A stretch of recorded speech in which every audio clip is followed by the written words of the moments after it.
Okay guys, in this video segment we're going to talk about reversible reactions and talk about equilibrium and how that works with our reversible reactions. So the first thing we want to really get into is this idea that chemical reactions are not just one-way streets. They're actually a two-way street in a lot of cases, where sometimes when you start with a reactant, it actually makes the product, but then that product it actually can turn around and start reproducing the reactant again. Okay, so for example, if we look here, we have sulfur dioxide gas. It's reacting with oxygen, and it's going to make sulfur trioxide gas. Well, this process, we call this from left to right the forward reaction. And then the sulfur trioxide gas, what can happen is as it's being produced, it can turn around and break apart back into the sulfur dioxide and oxygen. So from left to right, we call that the forward reaction. And then if the product breaks down back into the reactants, we call that the reverse reaction, thus the term reversible reactions. Now, basically, to define a reversible reaction, it's just a reaction that occurs in both directions. Okay, so again, we have the same idea down here. So once the reaction is running, if you have one sulfur and two oxygens in these examples, and a bunch of O2 here, this would not be at equilibrium starting off. Okay. If you had a bunch of SO3 all by itself, that would not be at equilibrium either. However, if you have a mix of SO3 and SO2 and O2, so you have a mix of that kind of stuff, what can happen is this reversible reaction, as it runs, it'll actually establish an equilibrium, or it'll establish a point where you have some of this, and some of this all at the same time at the end of the reaction. Okay, we call these dynamic equilibriums again. It's a term we've used before in several cases, but it means that the reaction continually runs back and forth, back and forth, back and forth, but the net rate or change of the reaction doesn't ever change. So what we have is this constant reaction running where we don't change the amount of this, or this once we've established equilibrium. Okay, so this idea of reversible reactions just basically tells us that the forward reaction from left to right and the reverse reaction from right to left both can happen simultaneously. Okay. Now that at first that might sound like that's kind of impossible to happen. Like, how is it possible that both reactions can happen at the same time? Well, let's take a look at our energy graph again. Okay. So if we start with glucose plus oxygen, okay, glucose plus oxygen, if we give that glucose and oxygen a certain amount of energy, that activation energy that we've talked about before, we can actually activate that up to our activated complex, and you can produce carbon dioxide and water. Okay, that's very possible. Glucose plus oxygen makes us carbon dioxide plus water. Now that should not be foreign to you, because if you look, glucose are sugars. We breathe in oxygen, we produce carbon dioxide and water, and remember the whole process of the oxidation of glucose, okay, or basically the metabolism of glucose, is to break this down, use the oxygen, produce carbon dioxide, produce water, and produce energy for our bodies. Okay, so it would make sense that the energy is exothermic here, so we're releasing this extra energy, then of course our bodies can use that. Okay, so the biology teacher could explain this in a lot more detail than I could, but this is the basic kind of graph behind that whole energy transfer by metabolizing glucose. However, okay, we know that plants especially can reverse this process. Okay, so if you have carbon dioxide plus water and you give it enough energy, it can go the other direction. That's its activation energy, and can come back down, make glucose, and make oxygen. Okay, we call that process photosynthesis. Now, if you remember, there's one key piece to getting the carbon dioxide and water to produce glucose and oxygen in photosynthesis, and that was sunlight. Well, sunlight is your energy source. So what happens is your sun gives you all that energy you need to get over this huge activation energy hill to reverse that reaction. So this is kind of an example from your biology year that you see that you can have a reaction that runs in both directions. Okay, oxidation of glucose and photosynthesis, depending on which way you're running. Okay, so it's very possible and pretty common actually. Now, if we take a look at this idea of reversible reactions, we do establish an equilibrium, and we have to have a pretty good understanding of what that means to be at equilibrium. Okay. Now the key thing here in your notes, please circle these two values for your rate and your amount. Okay, because a lot of times what people mess up is they think the amounts have to be equal, and if you notice in this graph, the amounts do not need to be equal. They need to be not changing. Okay, so when we have equilibrium, that means that the forward and reverse reactions take place at the same rate, okay, or speed. Okay, so if we're going to graph rate versus time for a reaction, our forward rate is in red, our reverse rate is in blue. So initially, the reverse reaction isn't going at all, so it's a 0. Initially, it's all forward. But as time goes on, the forward reaction slows down, the reverse reaction speeds up, and as soon as they hit each other, as soon as those rates are equal, we now have equilibrium. And then for eternity, as long as you don't change temperature, pressure, volume, catalyst, those kind of things, as long as you don't change any of those factors we talked about in previous segments, we will have an equilibrium, and this reaction will run in equal. So it would be an equilibrium. Now, if you take a look at this graph, one thing that's a pretty common misconception, a thing that gets counted wrong or done incorrectly on a test, is people think that to be at equilibrium you have to have equal amounts, and that's not true. Okay, it does not mean the amounts are equal. Okay, it doesn't mean you have 50% product, 50% reactant. You can have an equilibrium where 99.9% is product, and only 1% or 0.1% is reactant. You can have an equilibrium that's 99.9% reactant and only 0.1% product. Okay, as long as the rates are the same of transfer, you have equilibrium. Okay, so this is a great example where you start off with no product, you start off with all reactant. That would make sense.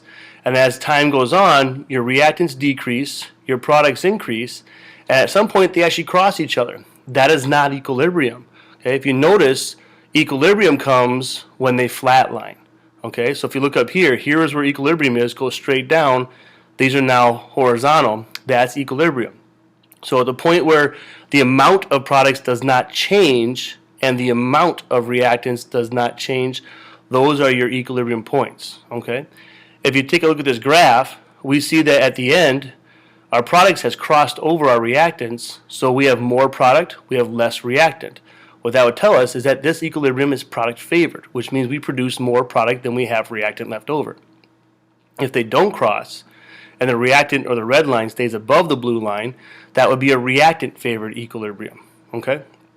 Now I have a demonstration for you guys that goes into that equilibrium, so we're going to do the demonstration now, and then we'll come back and revisit these graphs in a second. Okay, now another way of representing this idea of equilibrium and reversible reactions and then this position is talking about concentration. Okay, so if you take a look, when you talk about equilibrium position, we want to know which of the sides have a larger concentration, because this stuff is done in solution for the most of the time or with gases. Okay, so if you take a look, we have reactants we're representing as A, products we're representing as B, and we use these arrows. Notice how we make this arrow really long. We make this arrow really long going the other direction. So we use the arrows to kind of give us a visual. If you use a long arrow that's pointing towards the products, that means it's product favored. If you use a long arrow pointing towards the reactants, that means it's reactant favored. But anytime you see a double-headed arrow, it means you can have an equilibrium. So we use that whole double-headed arrow as an equilibrium indicator in our chemical reactions. Okay, this is not new. We've talked about it before, but we haven't talked about it for probably a month or so at least in terms of the double-headed arrows. Okay, so product favored versus reactant favored. Now sometimes people get this misconception that a catalyst can change an equilibrium, and it can't. Okay, remember, catalysts only change the speed at which things go on, so it doesn't affect your amounts of reactants and products present. It only affects the time it takes to get to equilibrium. So if we back up to this graph, it would not affect any of these lines in terms of where they end for a catalyst. All it would affect is where this point is. So this point here would just shift further to the left. It'd be faster. So it'd get to equilibrium faster is all it would do when we deal with our catalysts. Okay? So that's what catalyst does for us.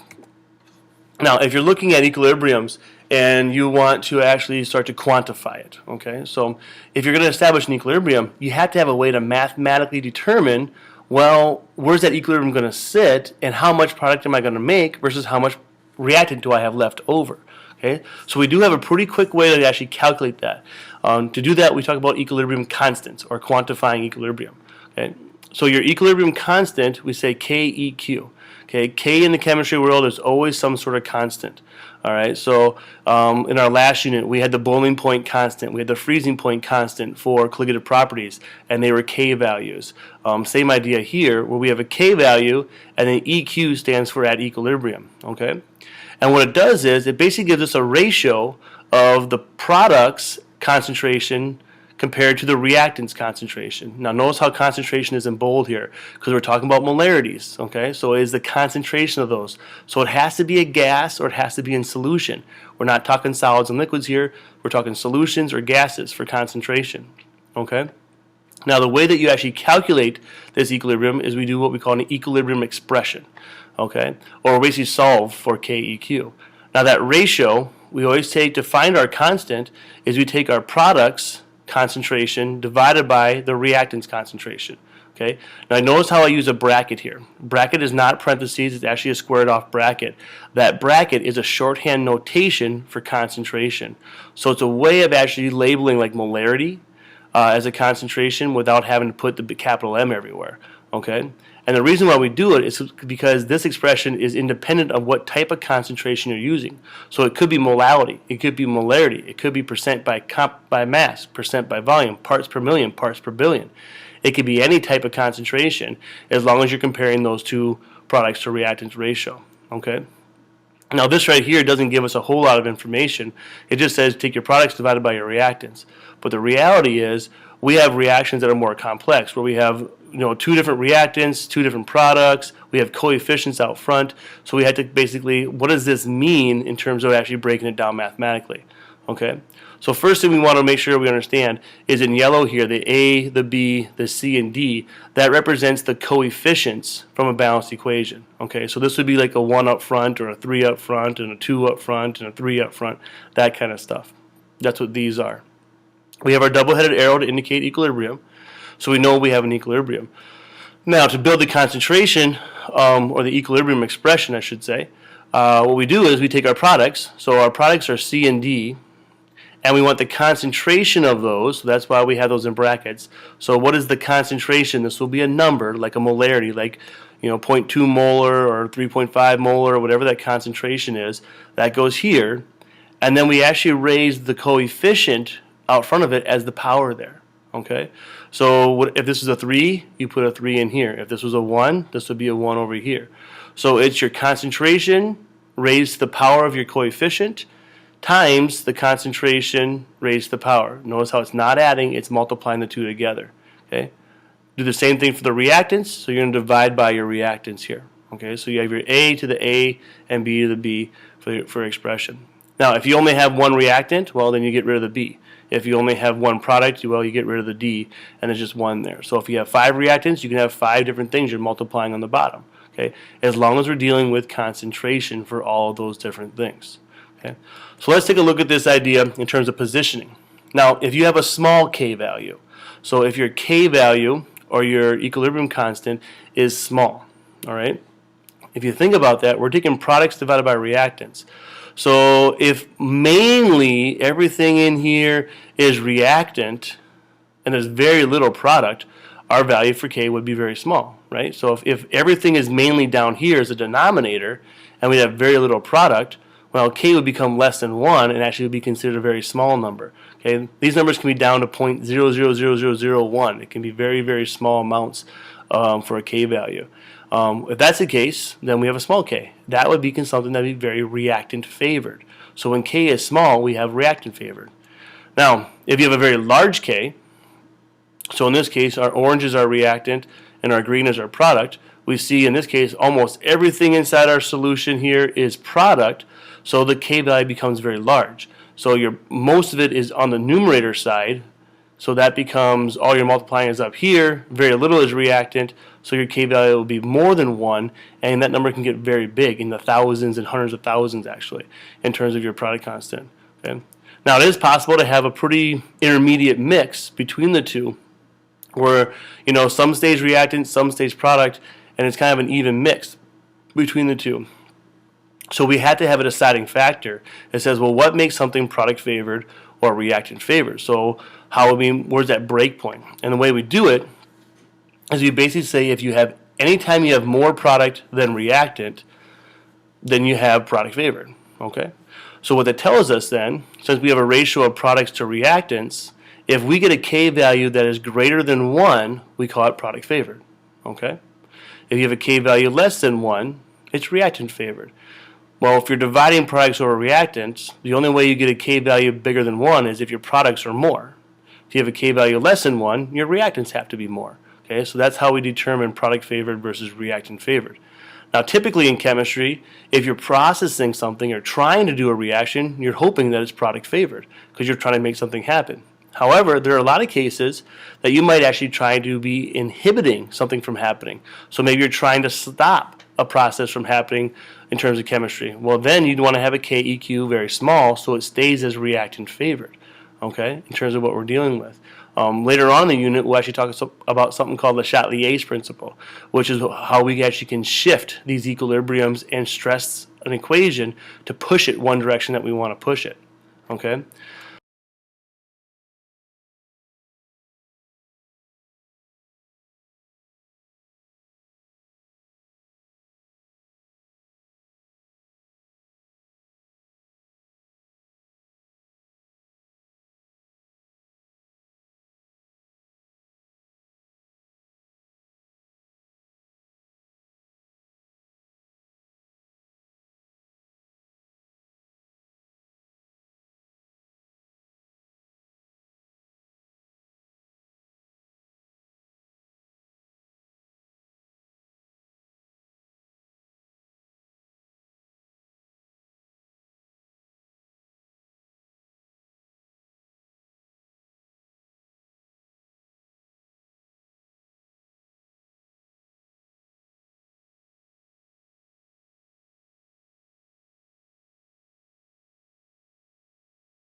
So here's our practice problem now to help us out.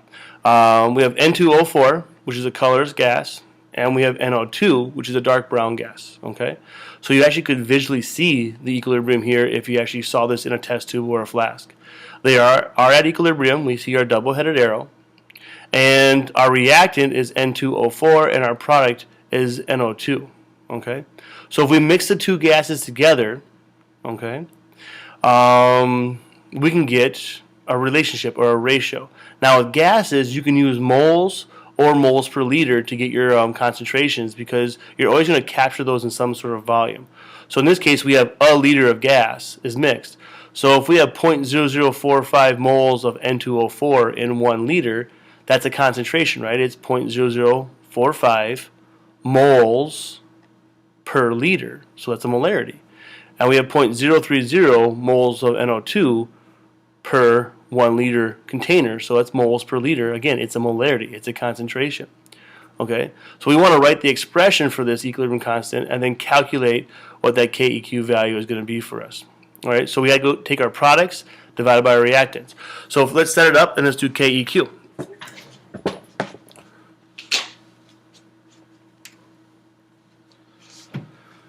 So we know that our K for equilibrium is our products over our reactants. And in this case, our product is the NO2. Okay? So we need the concentration of NO2, which if we look at our work, it's 0.030. Brackets tell us concentration, so no need to label. But if you look at our balanced equation, we have N2O4 making NO2, but we're making 2 of them. Okay? So because there's 2 of them, we need to square this function right here. Okay? So we take our products. In this case, we only have one product. We have that squared. Then we have to divide by our reactants. So we're going to divide by our reactants, and we only have one reactant. So our concentration for our reactant is 0.0045. There's nothing here, which basically means it's a 1. So that's the first power. You don't need that, but I'm just showing it for example. And now we have our expression set up. So this is considered the equilibrium expression, how you express it. And then if you solve it, you're actually solving for KEQ. Okay? So take 0.030 squared divided by 0.0045. If you do that and we solve it, we'll get to our answer. Okay? So if we go back up to our screen, we see now that here's our expression, 0.030 squared divided by the 0.0045, and we get a value of 0.20. Notice, no label. Okay, make a note of that. Equilibrium expressions, they're ratios, because it's molarity divided by molarity. And because it always changes with squares and cubes and that kind of stuff, there isn't one set label. So we do not label K values. Okay, so it's one of those very few times in chemistry where you do not put a label. This is no label here. Okay, so our KEQ is 0.20. Now here's the question. If NO2 is dark brown and N2O4 is colorless, okay, so your reactants is colorless and your product is dark brown, will our gas look dark brown or will it look more colorless in this case?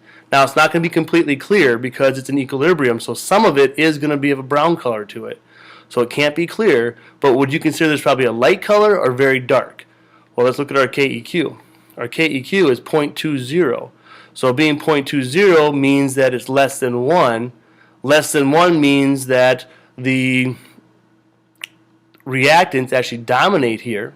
Okay, so we actually have more reactant than we do product. So since it's less than 1, it's more reactant. So it's reactant favored. Being reactant favored means it's mainly colorless gas. So if we look at this through a test tube, we'd actually see that this is probably a very, very faint brown color or almost colorless, because most of it is going to stay as N2O4. Okay. Now as a chemist, if you wanted to change that value, there's things we can do, and that's Le Chatelier's principle, which we'll be covering in the next segment. Okay. Now there is one little caveat here. Okay. we've been talking about concentrations, and this is where people kind of get a little bit confused in this. If we take a look at another example, the decomposition of calcium carbonate. Okay, so we have calcium carbonate as a solid decomposing into calcium oxide solid and carbon dioxide gas.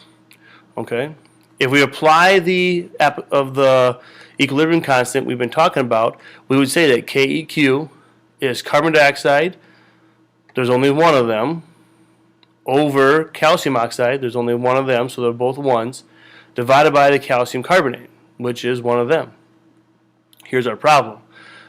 Calcium carbonate is a solid. Calcium oxide is a solid. Okay? How do you do a concentration of a solid? Solids are just grams. There's no grams per liter or grams per kilogram. There's only one thing there. It's just grams or just moles. So there is no concentration. Because there is no concentration, they're actually not part of the equilibrium, which means they have no bearing on the equilibrium, which means mathematically we ignore them. Okay? So one of the hardest things in doing equilibrium is recognizing, do we have a solid present or a liquid? Okay? So if you look at our notes here, solids and liquids are not included in the equilibriums. They have no bearing on it. They do not mathematically change it. They actually are not part of that equilibrium because there is no concentration there.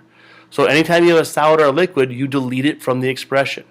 So if you wanted to know the K value for this expression, it solely would be based on the concentration of carbon dioxide produced.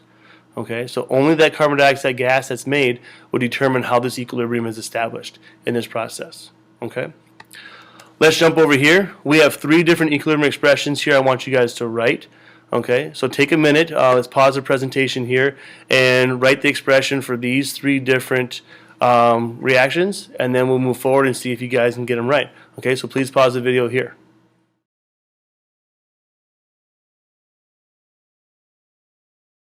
Okay, so let's take a look at these three different answers and see how we did. Okay, so the first one, we notice we have aqueous solution, aqueous solution, aqueous solution, and solid. Okay, we have a 1, a 2, and a 1. So those are things to make note of. So our equilibrium expression would be KEQ equals, we put a dividing line there. Our products is sodium chloride. So here's your sodium chloride. There's a 2 there, so we square it. Our other product is solid, so we don't put it in. It's not part of the expression. There is no concentration there to work with. And then we divide by the two reactants because they're both in solution. Now they're both 1s out front, so they both have a 1 in their expression. Again, you don't need the 1s. I put them there just to help show you where it comes from. Go down to this one. You have a solid and a gas. So just like our last example in our previous slide, the solids don't play a role, only the gas does, so your equilibrium expression is just O2 concentration. The last one again, we have a solution, we have a solution, and we have a liquid. So the liquid would be ignored. Okay, a lot of times your liquid that you're ignoring is water. Okay, a little side note that a lot of times if you have something that's in liquid form, it's almost always water that you're ignoring from expressions. So we have our product is Na2SO4 divided by our two reactants. The sodium hydroxide has a 2 out front, so we need to make sure that we square that. Okay? So those are our different expressions. Now if we move on and actually take some practice problems, I'm going to end the video here. And then tomorrow what we'll do, we will start with this first thing in class. We'll go over the answer keys, and I'll answer any questions you guys had on the video lecture today. Also, if you have time in class, go ahead and work on worksheet number 1, which has additional practice for this. Thank you.